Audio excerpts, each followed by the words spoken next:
Deyirəm icazə versin, zəhmətkeşlərin videosunu çəkim. Əli Heydər usta. Nə deyirsən?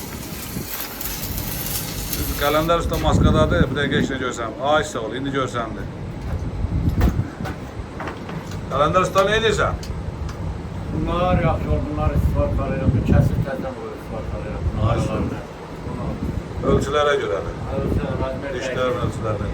Razmer dəyişir. Əli Heydər usta, nə dersən? Əla.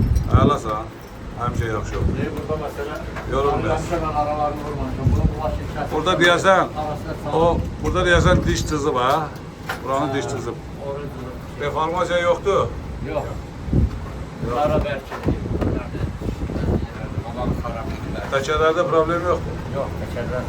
Yox. Yağlı bıraxın. Təkərlər hamısı sağ. Gördüm, o maçda gördüm. Bunları da kəssəz, təkərin altında işləyib eləyən olsa ilişməz onlara.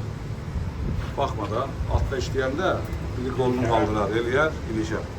Ona görə də onları kəsin geçsin. Təkər arasında işlər bir yaxar. Altına girmirlər vaqonun altına. Altına girəndə ilişib eləyər. Təhlükəsizliyi nəzərə alın. Hər şey yaxşıdır. Burada da vaqonlar bir-bir təmir olunur, buraxılır xəttdən.